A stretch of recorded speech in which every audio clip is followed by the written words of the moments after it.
অনেক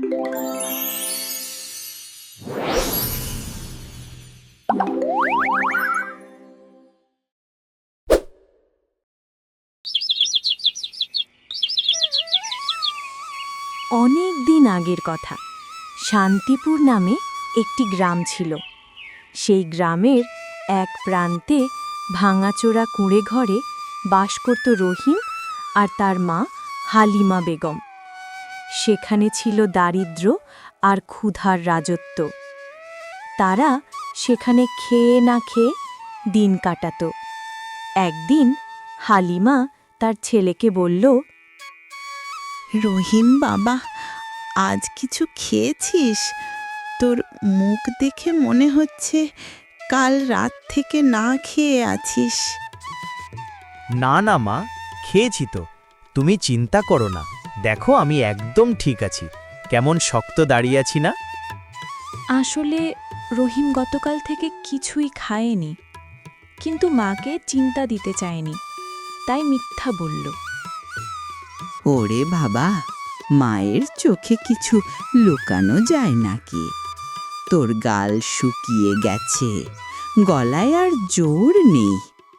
ভালো করে শোন, ক্ষুধা মানুষকে ভেতর থেকে ভেঙে দেয়। মা, আমি ক্ষুধা সহ্য করতে পারবো, কিন্তু যদি তোমায় কাঁদতে দেখি সেটা সহ্য করতে পারবো না। তুমি চিন্তা করো না, আজ জঙ্গলে গেলে ফল ফলাদি পেয়ে যাব, আর বকরিগুলোকেও চড়াবো। কতদিন এভাবে চলবে রে? আল্লাহ কবে চমৎকার দেখাবে? জীবন চলার জন্য তো রুটিও লাগে, শুধু বিশ্বাসে তো পেট ভরে না। আর কটা দিন মা, একদিন আল্লাহ আমাদের দুঃখ দেখবে দেখবে, তারপর থেকে আমাদের আর কোনো কষ্ট থাকবে না। এই কথা বলে রহিম তার পুরনো বাঁশের লাঠি তুলে নিয়ে বকরিগুলো নিয়ে বেরিয়ে পড়ল। গ্রামের রাস্তা দিয়ে যাওয়ার সময় লোকজন হাসতে লাগলো। দেখো দেখো, রহিম বকরিওয়ালা আসছে, মনে হচ্ছে আজও খালি পেটে জঙ্গলে যাবে। গরিবের থালায় রুটি জোটে নাকি ভাই? তার ছায়াও তো ক্ষুধার্ত থাকে। ওরে রহিম, আজ আল্লাহর কাছে বলিস তোর কপাল ঘুরিয়ে দিতে, নইলে গলিতে গলিতে ঘুরেই মরবি। সবাই রহিমকে নিয়ে হাসতে থাকে। রহিম চুপচাপ মাথা নিচু করে হাঁটে।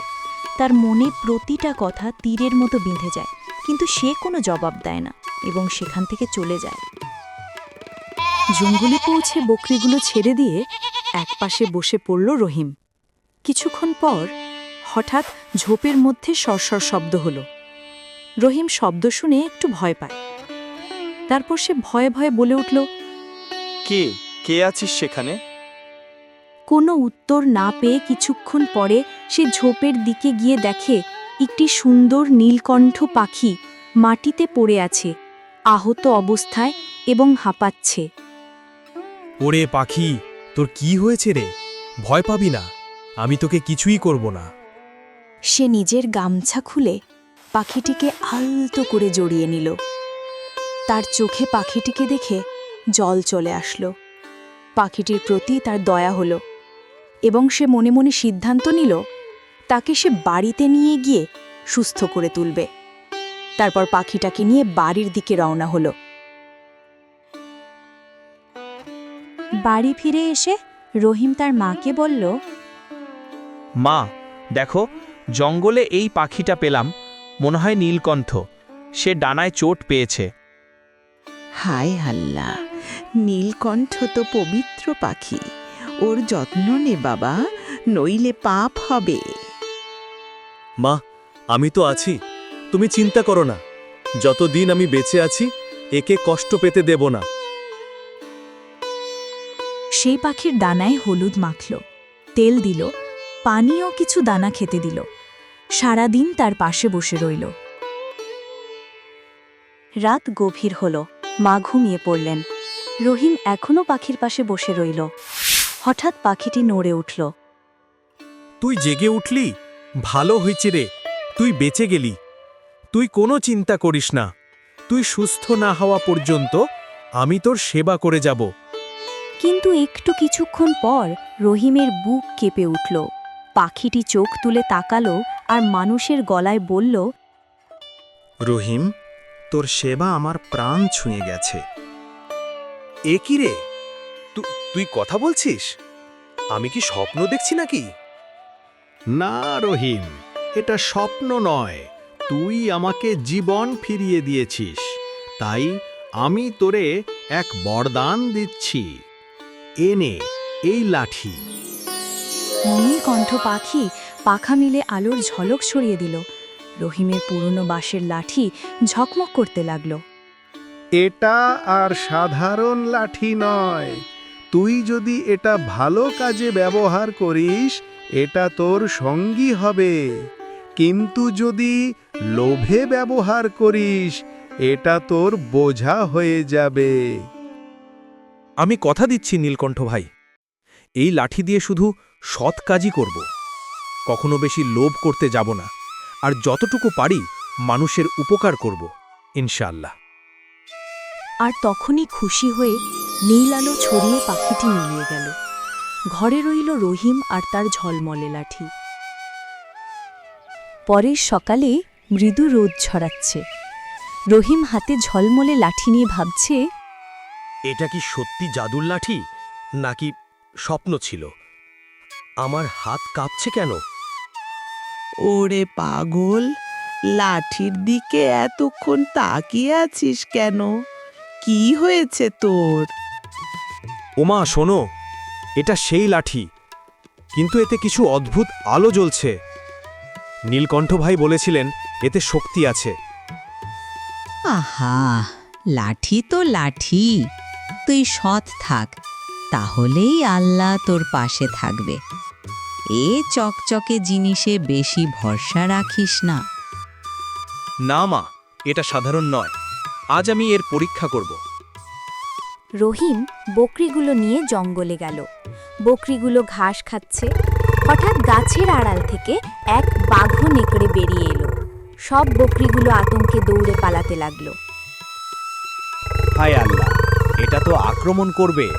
না না, আমাকে কিছু করতে হবে, দেখি লাঠিটাকে কাজে লাগানো যায় কিনা। সে সাহস করে লাঠি মাটিতে ঢুকল। সঙ্গে সঙ্গে এক বজ্রধ্বনির মতো আওয়াজ হলো। নেকড়ে ভয় পেয়ে পালিয়ে গেল। রহিম হতবাক হয়ে গেল। এই লাঠি তো সত্যিই জাদুর। ধন্যবাদ নীলকণ্ঠ পাখি ভাই, আজ তুমি আমার অনেক বড় উপকার করলে। তুমি যেখানেই থাকো না কেন, আল্লাহ তোমার মঙ্গল করুক। সন্ধ্যা নামল। রহিমের পেটে জ্বালা করছে। সে ভাবল যদি একটু রুটি মিলত। মনে মনে প্রার্থনা করে লাঠি মাটিতে ঠুকল। হঠাৎ সামনে এক থালা দেখা গেল, যাতে রুটি আর দুধ রাখা আছে। আহা, সত্যিই রুটি আর দুধও। আল্লাহ, তোমার হাজারো শুকরিয়া, আজ আমরা পেট ভরে খাবো। না না, আর দেরি করা যাবে না, এক্ষুনি বাড়ির দিকে রওনা দিতে হবে। সেই খাবারগুলো নিয়ে ফিরে আসলো। রহিম ঘরে এসে তার মাকে বলল, মা, ধরো, এই নাও, এই রুটিগুলো নিয়ে খেয়ে নাও। ওরে, এই রুটিগুলো কোথা থেকে পেলি? আমি তো কিছু রান্নাই করিনি।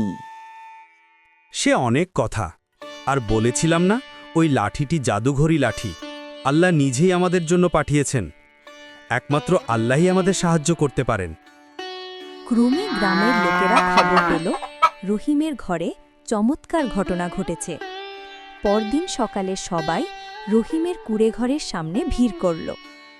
রহিম ভাই, শুনেছি তোর কাছে এমন শক্তি এসেছে যে ক্ষুধার্তদের পেট ভরে যায়। আমার বাচ্চারা কাল থেকে না খেয়ে আছে, আমাদেরও একটু সাহায্য করো না ভাই। ভাই বোনেরা, চিন্তা করো না, যা আমি পেয়েছি তা সবার জন্যই, আর সবার উপকারে কাজে লাগাবো। আজ সবাই পেট ভরে খেতে পারবে, আমি সেই ব্যবস্থাই করছি। সে লাঠি মাটিতে ঠুকল। হঠাৎ সোনালি দানায় ভরা একটা ছোট বস্তা আর রুটি দেখা দিল। সবাই আনন্দে চেঁচিয়ে উঠল। রহিম ভাই, তুই তো সত্যি একজন ভালো মানুষ। আল্লাহ তোর মঙ্গল করুক। এভাবে রহিম ও তার লাঠির চমৎকার ছড়িয়ে পড়ল সারা গ্রামে। কিন্তু এই ভিডিওর পার্ট 2 দেখার জন্য তোমরা আমাদের এই চ্যানেলটি সাবস্ক্রাইব করে রাখো। আর গল্পটি কেমন হয়েছে কমেন্টের মাধ্যমে অবশ্যই জানাতে ভুলবেন না, এবং ভিডিওতে একটি লাইক অবশ্যই করবেন, যাতে আমাদের ভিডিও বানাতে আরও আগ্রহ বাড়ে।